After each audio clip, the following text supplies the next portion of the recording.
My name is Tegan Rowe. I am 30 years old, and I work in risk compliance for a regional bank that audits what rich people pretend they do with money. The snow outside was coming sideways, slamming into the glass like it had a personal grudge. 42 floors up, the conference room at the Mariner Crest Hotel looked calm and expensive, all slate walls, and a table so glossy it reflected my face back at me. I kept my hands flat on that surface anyway, because I could feel my pulse trying to climb out of my wrists. I was alone for exactly 2 minutes before the elevator chimed. My mother stepped in first, already annoyed, already acting like the weather was an insult aimed at her. Sloane wore a white wool coat that cost more than my first car.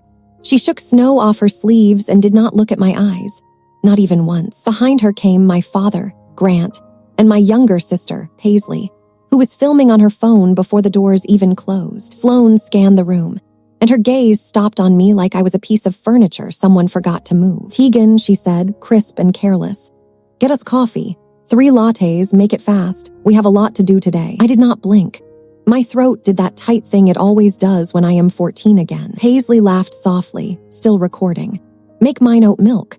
I have a brand deal and dairy makes me puffy." My father dropped into a leather chair like he was reclaiming a throne. He rubbed his hands together, the way men do when they think money is about to fall into their lap. A woman at the far end of the table kept reading documents, calm as a metronome. Her name was Arden Shaw, the estate attorney. She had been in this room since dawn. She had watched me read numbers for 2 hours without speaking.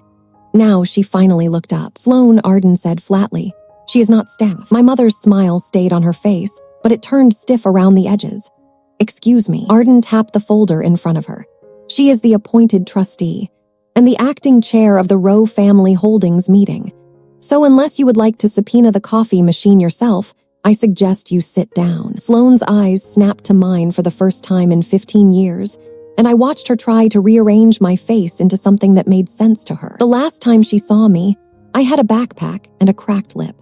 Now I had a tailored blazer and a posture that came from years of never letting anyone see me flinch. Paisley lowered her phone slowly, like she had just realized she was filming the wrong kind of moment.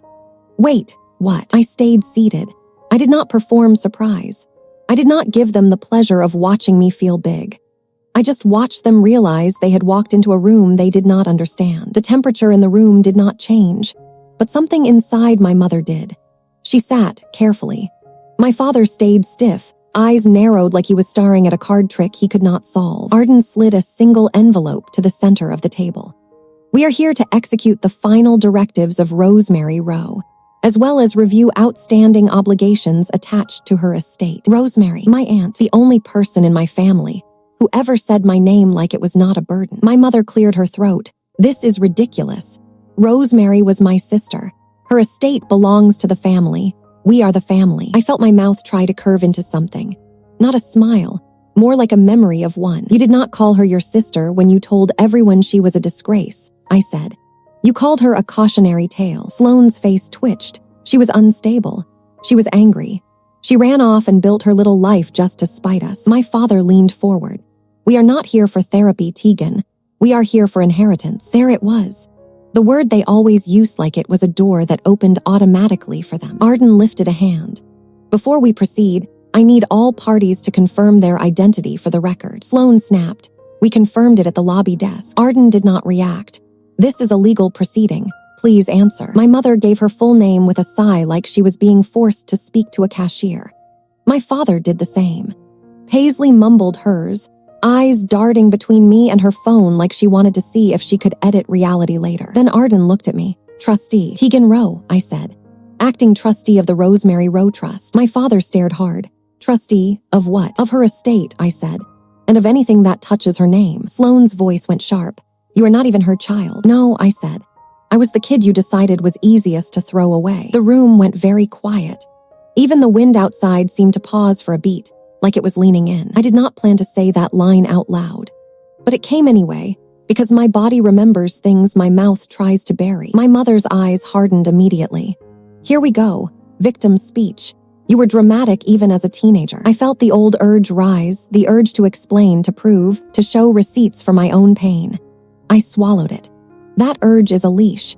It is how people like my mother keep you close. So I said nothing. Arden opened a binder. For the record, this meeting was requested by Mrs. Sloane Rowe and Mr. Grant Rowe, who filed a notice of intent to contest certain provisions of the trust. My father's chin lifted.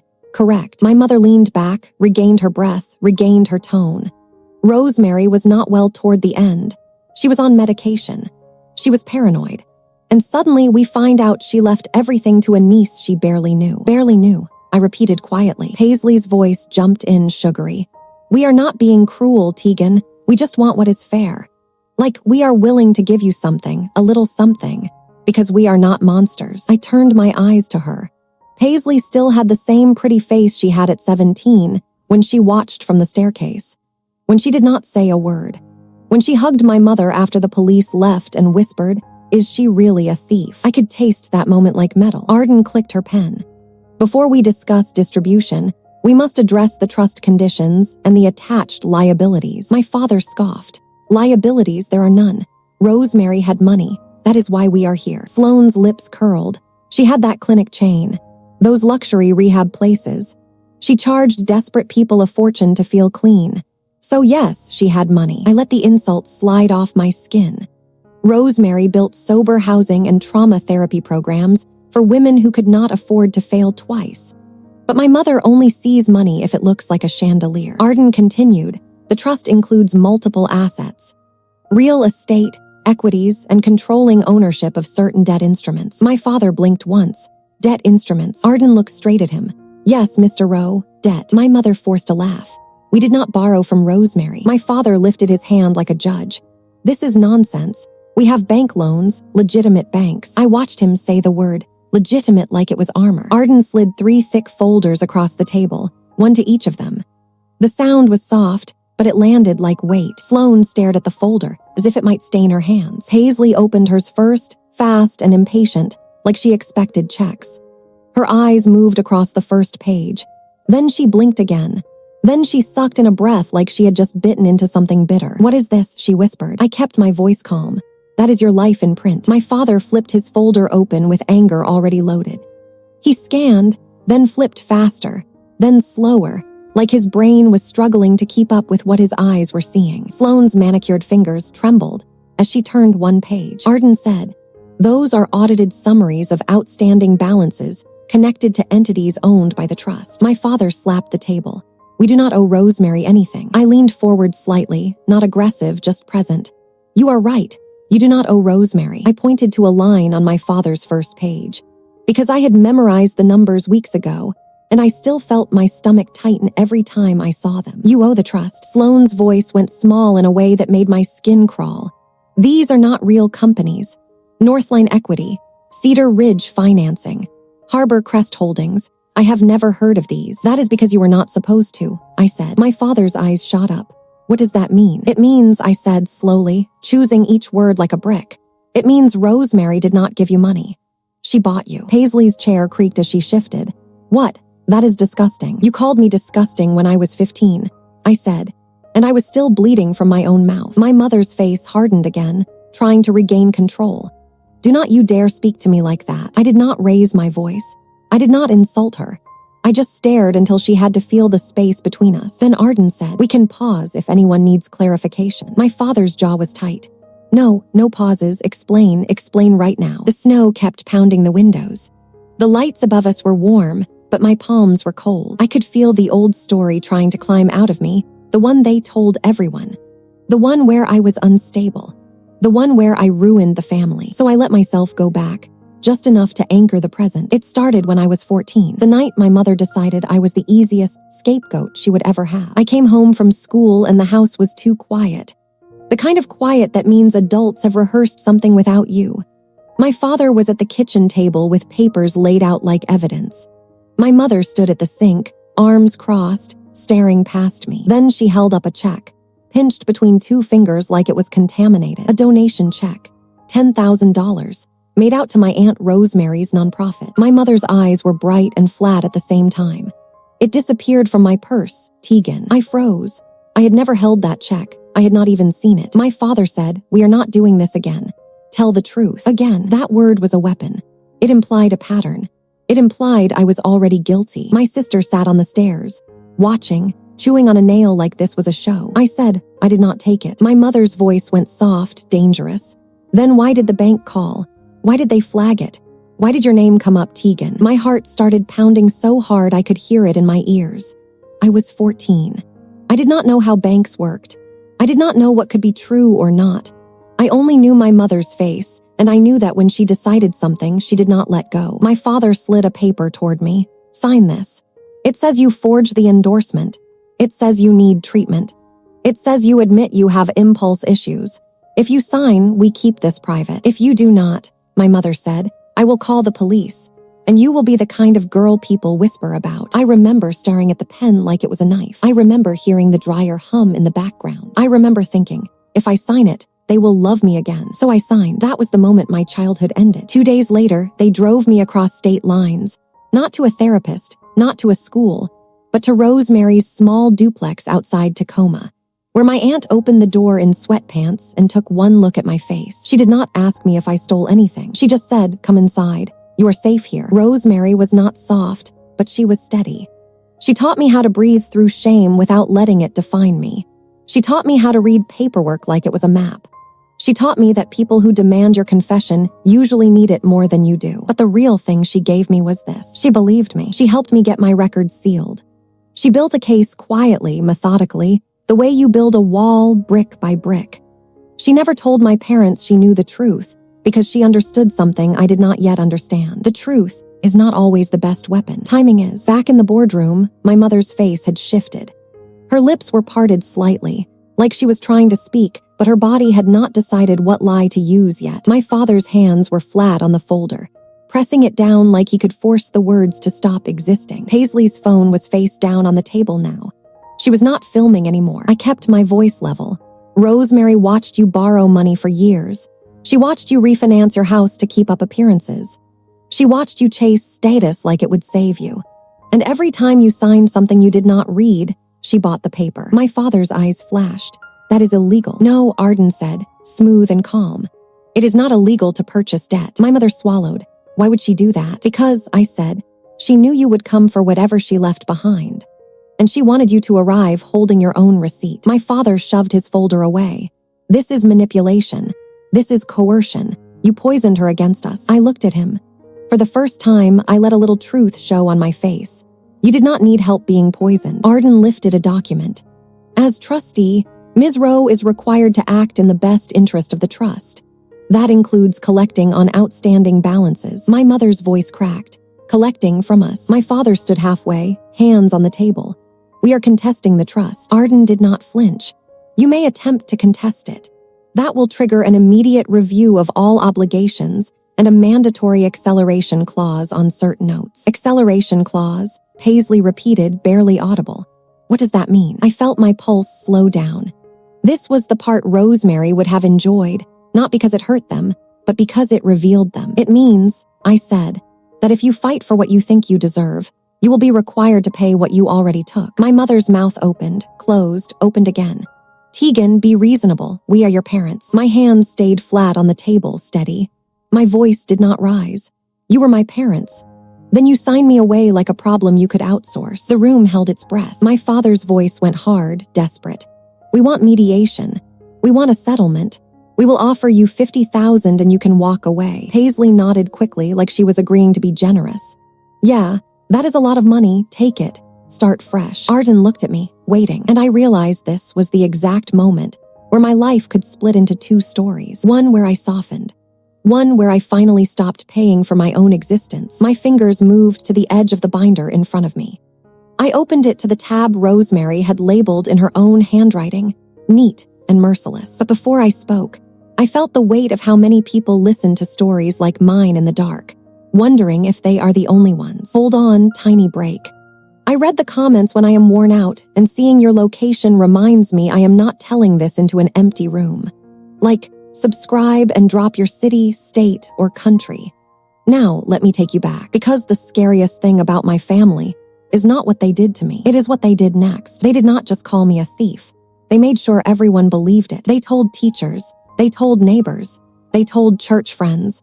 They turned my name into a warning label. And the reason that matters is because Rosemary did something about it that none of them ever noticed. Something she hid inside plain paperwork. Something that was about to decide whether my mother went home tonight, or whether she stood in the snow, finally understanding how it feels to be locked out. I looked at my parents, at my sister, at the way they were waiting for me to shrink. Then I slid the binder across the table toward my father and said, "Turn to the section marked collateral." He did. My father's fingers were clumsy for the first time in my life. He flipped past the glossy asset summaries, past the neat tables of debt purchases, past the clean legal language that made his anger look childish. His eyes snagged on the bold header, and I watched his pupils tighten as if the ink itself had threatened him. Collateral and triggers. He swallowed, loudly. My mother leaned over his shoulder, perfume and panic. "What is that? Why is there a trigger section?" Paisley whispered, like she was afraid the room could hear her. "What did Aunt Rosemary do?" Arden's voice stayed even. Ms. Rowe designed a self-executing system. If the trust was challenged, certain protections activate automatically. If the trustees are forced into litigation, the trust preserves itself. My father's face reddened as he read the first page. "This is insane. This is extortion." "No," I said softly. "This is risk management." He scoffed, but it was thin. His eyes kept moving because he could not stop himself. Because deep down, he already knew Rosemary had never played fair with people who lied for sport. My mother's finger jabbed at a paragraph. "What is this?" "It says, reputational harm clause." Paisley leaned closer. Her hair fell forward, hiding part of her face. I saw her lips part as she read, and then her hand flew to her mouth like she might actually throw up. My father read the line out loud, his voice cracking in the middle. "If any party contesting the trust has previously engaged in defamation, coercion, or fraudulent reporting regarding the trustee, evidence of said conduct will be released to designated parties." "Designated parties," my mother repeated, her voice suddenly small. "What designated parties?" Arden did not answer me. She answered Sloan, because Sloan needed to feel invisible the way she used to make me feel. "School administrators, law enforcement, banking compliance departments, and any individuals named in the disclosure packet." My mother's face went blank, not blank like calm. Blank like someone watching a door lock from the outside. My father slammed his palm on the table. "We did not defame anyone. This is ridiculous language." I let my gaze drift to him.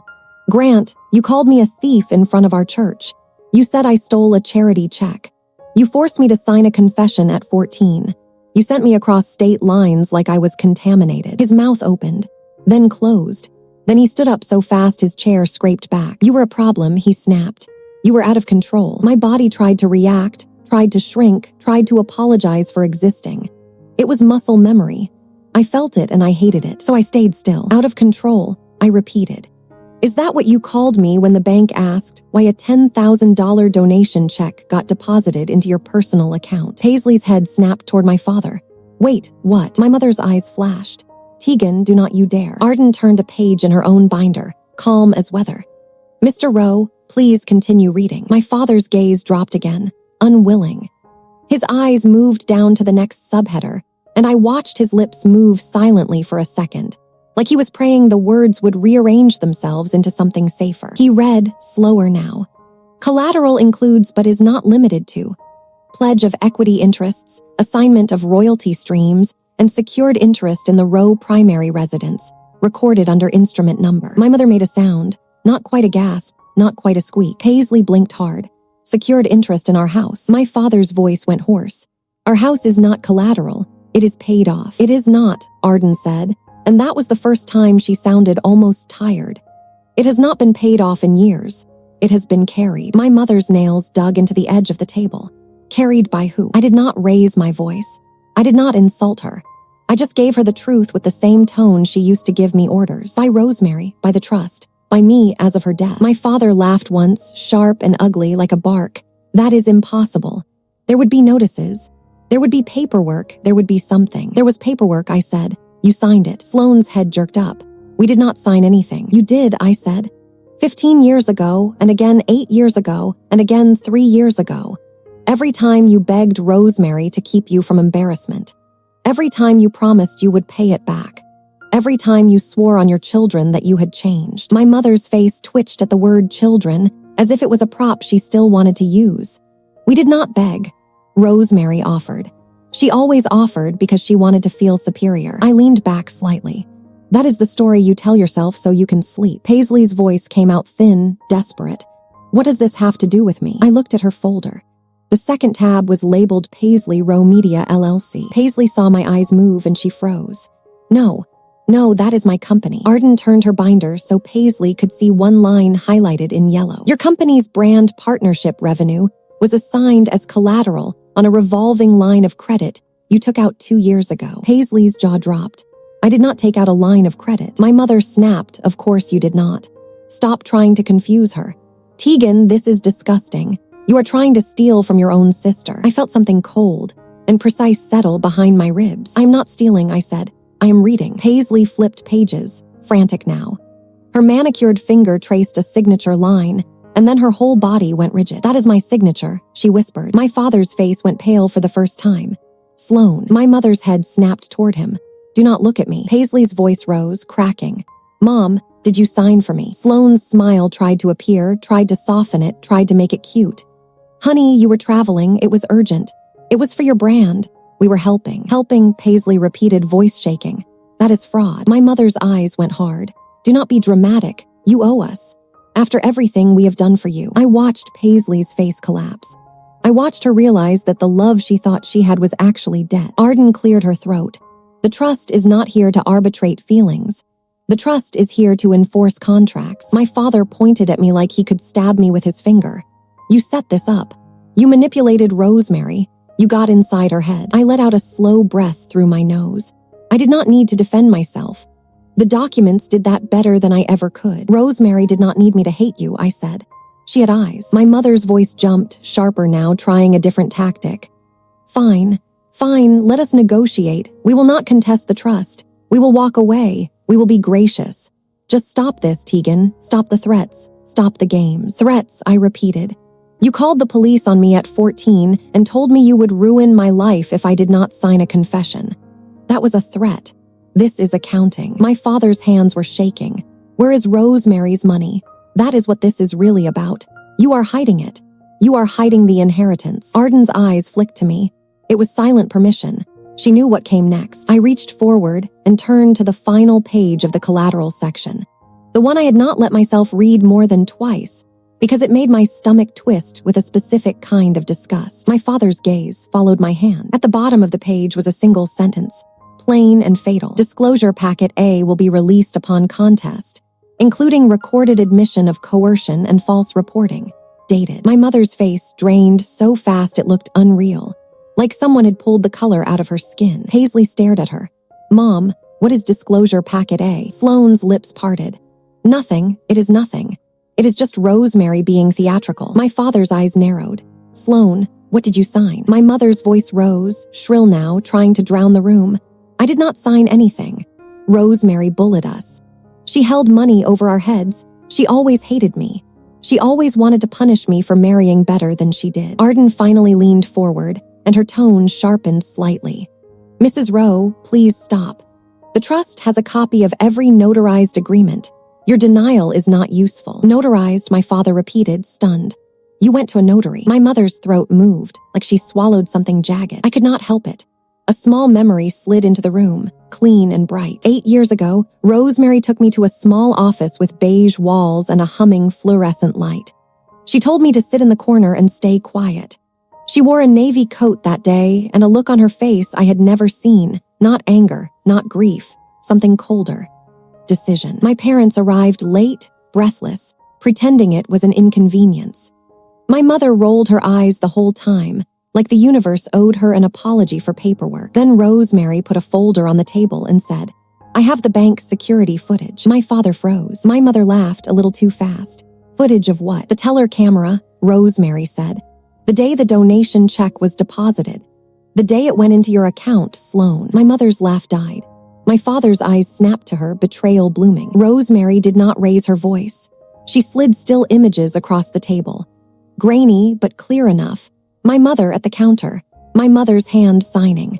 My mother's face angled toward the camera, calm. Then Rosemary slid a second document forward. This is the confession you forced Tegan to sign. This is you coercing a minor. This is you filing a false report." My father's hands shook as he looked at it. "Sloan, what did you do?" My mother whispered, "I was protecting us." Rosemary's voice stayed steady. "You are going to sign a promissory note. You are going to sign an admission. And you are going to sign a trigger clause. If you ever contest anything I leave behind, or if you ever smear Tegan again, this goes to the police and to every person you lied to." My mother cried that day, not because she was sorry, because she was caught. Back in the present, the boardroom felt smaller. My father looked at my mother like he was seeing her for the first time. "You stole it. You stole the check." Sloane's voice broke. "I did what I had to do. You were drowning us. We had bills. We had appearances. We had to keep the house." Paisley's eyes filled with tears she looked ashamed of. "You ruined my sister to save your lifestyle." My mother snapped toward her. "Do not say that. I am your mother." Paisley's voice turned raw. "No, you are a person who uses people." Silence slammed down. Outside, the snowstorm kept screaming at the glass. Inside, my mother's lies finally ran out of oxygen. My father sat slowly, like his bones had turned to wet sand. He stared at the disclosure clause again, then at me. "Tegan," he said, and his voice was smaller than I had ever heard it. "You have a recording." I did not answer immediately. Not because I was unsure, because I wanted him to feel what it was like to wait for mercy from someone who had none. Then Arden placed a small sealed envelope on the table, the kind used for evidence. The label was typed, "Neat, professional. Disclosure packet, a release upon contest." My mother made a strangled sound. "No, please, Tegan, please, do not do this. We can fix this. We can talk. We can be a family again." "Family," I repeated. The word tasted strange now, like something expired. I slid the envelope toward myself, and the room leaned with it. My father stared. My sister trembled.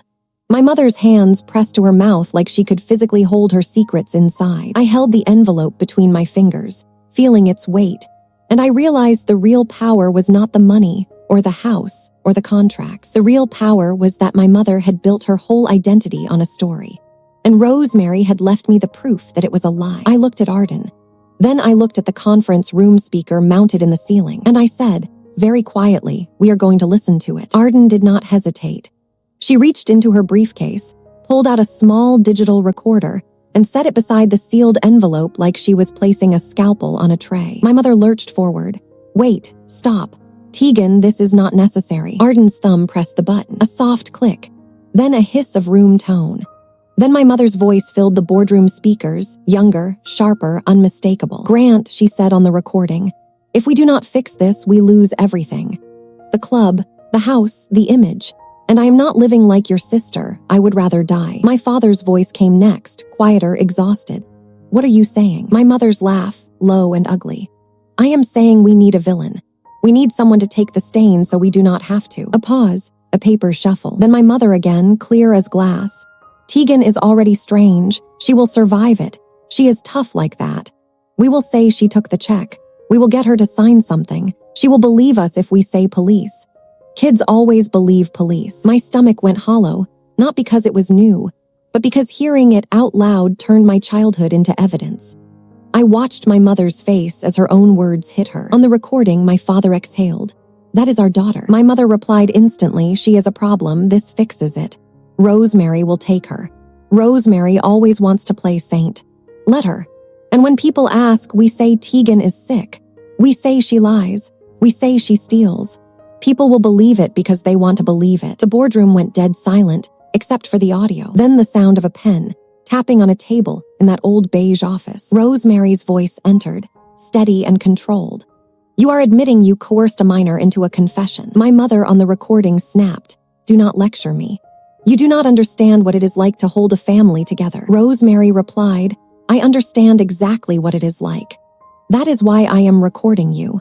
You will sign the admission and the note, and you will never say her name with contempt again. If you do, I will send this to every person you lied to, and I will start with the police report you filed." My mother's voice dropped, suddenly afraid. "You would not." Rosemary's tone stayed calm. "Watch me." Arden clicked the recorder off. For a full second, nobody breathed. My father's face looked carved out. His eyes were wet, but not with softness, with shock. With the sudden understanding that his wife's ambition had eaten his daughter, and he let it happen because it was easier than fighting. Paisley's lips trembled. She turned slowly toward my mother, and I saw something in her break, too. Not because she cared about me more now, but because she finally saw the blueprint of who raised her. My mother's voice came out thin.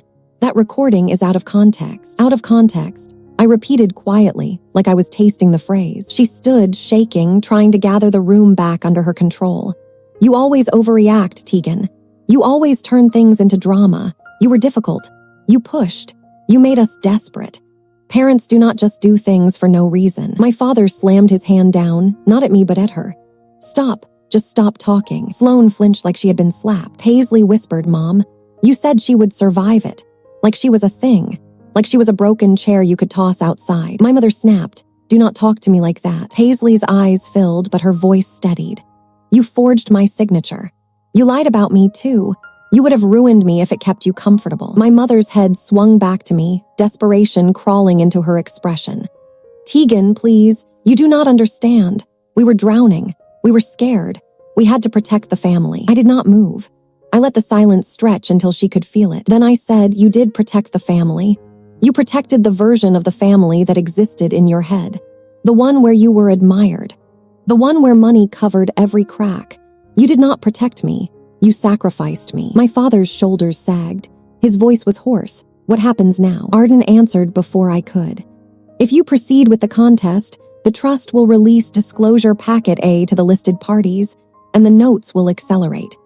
Additionally, the trust will file notice of default on certain obligations. My mother grabbed at the table edge. You cannot do that. You are our daughter. I tilted my head slightly. You did not act like that when you needed a villain. She made a small, broken sound.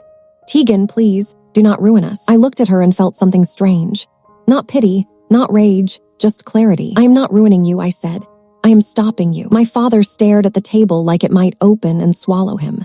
Then he whispered, Tegan, if we do not contest, if we sign whatever you want, does the recording stay private? That question should have satisfied me. It should have felt like power. But the truth is, the little girl inside me did not want power. She wanted her name back. I slid a new folder across the table. It was thinner, cleaner. This is what happens, I said. You withdraw the contest today. You sign an affidavit admitting the false report and the coercion. You sign a written retraction that goes to every person you told. The church board, the school counselor, the relatives, the neighbor you cried to in her driveway while you called me unstable. My mother's lips parted. That will humiliate us. Yes, I said, it will. That is the point. Paisley whispered, Tegan. I did not look at her yet. I kept my eyes on my mother. You will also sign a restitution agreement, I continued. It is not a punishment. It is a correction. A monthly payment into the foundation Rosemary created to fund legal advocacy for kids who get blamed for adult crimes. My mother's eyes widened. Foundation. Arden nodded slightly. Ms. Rowe, Rosemary established a foundation as part of the trust. It activates immediately upon her death. My mother's mouth trembled. She set this up. I felt heat behind my eyes, but I did not let it spill. She did, I said. She set it up because she knew you would never apologize unless apology cost you something. My father stared at the affidavit pages. His voice broke. And the house. I turned to that section. The house remains owned by the trust. You may rent it at market rate for 6 months. That gives you time to sell it properly and move. No more refinancing. No more hidden loans. No more pretending. My mother's head jerked up. Sell it. We cannot sell it. That is our home. I kept my voice calm. It was my home, too. Until you decided I did not deserve one. My mother's breath hitched. Tegan, please, we are older now. We cannot start over. I finally looked at her fully. You started me over at 14, I said. In one afternoon. You will survive 6 months. Paisley suddenly stood, her chair scraping. Mom, sign it. Sloane spun toward her. Do not you dare tell me what to do. Paisley's voice cracked, but she stayed standing. You lied about her. You lied about me. And you have been lying about Dad's loans like it is normal. I cannot breathe in the same house as you if you do not sign that. My father rubbed his forehead with trembling fingers. Sloane. My mother looked at him like she could command him with her eyes. Grant, do not betray me. He stared back at her, and something in him changed. He looked older, smaller, like a man who had spent his life borrowing courage. You already betrayed her, he said, and his voice was barely above a whisper. You just made me watch. My mother's face twisted. You are weak. My father flinched, then slowly reached for the pen. He signed first. The sound of that pen on paper was not dramatic. It was quiet. But it felt like a door finally opening. My mother stared at his signature, like it was a death certificate. Paisley's shoulders shook as she watched, and then she reached for her own pen and signed the portion related to her company, her royalties, her restitution share. Tears rolled down her cheeks, but she did not wipe them. She looked at me like she wanted to say something, but she did not know what she was allowed to say now that the truth was out. My mother's hand hovered over the pen as if it might burn her. I waited, not because I enjoyed it, because I needed her to choose it while looking at me. I needed her to understand that I was not a rumor in her story anymore. I was the person holding the paper. Finally, she grabbed the pen and signed, hard enough to tear slightly into the page. Then she threw the pen down and looked up at me with wet, furious eyes. "Are you happy now?" I felt my breathing slow. "No," I said, "I am free." My mother's face crumpled, but then she snapped it back into place, like she always did. She stood, smoothing her coat with shaking hands, trying to recover the posture of a woman who thought she could outlive consequences. My father stayed seated, staring at nothing. Paisley looked at me again and her voice came out small. I did not know. I swear I did not know. I studied her for a long second. I believed she did not know the recording existed. I believed she did not know the paperwork. But she did know I was gone. She did know I was blamed. And she did nothing. That truth sat between us like a cold wall. I nodded once. "Then learn," I said, "and do better." Arden gathered the signed documents neatly. She looked at my parents with the detached calm of someone who has seen wealth crumble 1,000 times. "The trust will file the withdrawal of contest today. The retraction letters will be sent within 72 hours. If any party violates the agreement, the disclosure will proceed." My mother's mouth tightened. "You are heartless." I stood, buttoned my blazer, and looked at her the way I wish someone had looked at me on that Tuesday afternoon years ago. Steady, unafraid, refusing to be rewritten. "No," I said, "I'm exact." They left the boardroom without another word. My mother did not look back. My father did once, and his eyes were full of something that might have been regret, or might have been fear. Paisley walked out last, shoulders hunched, phone forgotten in her coat pocket like it no longer mattered. When the doors closed, the room exhaled. Arden watched me quietly. "You handled that well." I stared at the snow outside, still battering the glass, but it sounded farther away now. I did not feel triumphant. I felt lighter. Like a weight I had been carrying finally had a name, and numbing it had loosened its grip. A week later, I stood in a bright lobby with fresh paint and clean lines, the kind Rosemary loved. On the wall, etched into glass, were the words, "The Rosemary Rowe Advocacy Fund." A teenage girl sat in the waiting area with a paper cup of cocoa, knees tucked to her chest, eyes scanning the room like she was expecting someone to yank her back into chaos. I recognized that posture.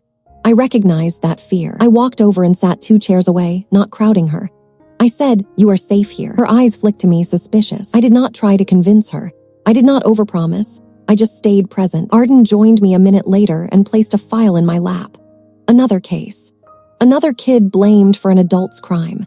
Another family trying to erase someone so their image could stay clean. I opened the file and felt something in me settle into place. Outside, the last of winter clung to the sidewalks. But inside, the building was warm and the lights did not flicker. I did not get my childhood back, but I got my name back, and I built a place where other kids could get theirs.